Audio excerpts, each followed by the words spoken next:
लोकसभेच्या जागा वाटपावरून ठाकरे गटात वाद होण्याची शक्यता आहे।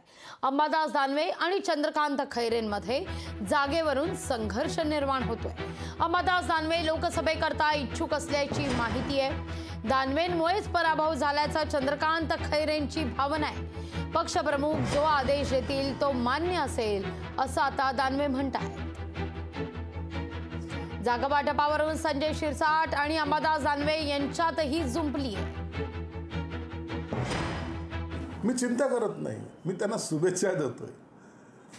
भांडू नका, आता भांडण्यासारखं काही राहिलेलं नाही। पहिले भांडायचं तर काही मिळवायसाठी, परंतु आता भांडले तरी मिळेल की नाही यावर शंका आहे। म्हणून मी दोघांनाही शुभेच्छा दिल्या। कोणीही खासदारकीची निवडणूक लढो, त्यांना माझ्या शुभेच्छा आहेत। मी त्याच्यावर टीका करायचा मला अधिकार पण नाही आणि मी त्याच्यावर बोलणार पण नाही। जेव्हा आदर मला त्याची फार चिंता शिरसाटांनी करण्याची गरज नाही।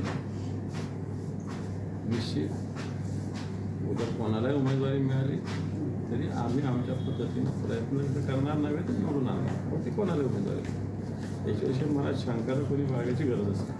मला असं वाटतं मला तरी कोणाविषयी शंका असायचं काही कारण नाही, कारण खैरेसाहेब आमचे नेते आहेत।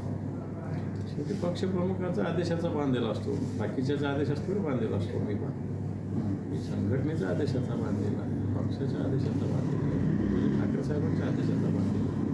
आणि वाटतं ते बंधन कदापि माझ्याकडून तुटणं शक्य नाही। याचा अर्थ त्यांचं मागचंच नशीब नव्हतं। लोकशाही मराठी ऐका, पहा, जागरूक रहा।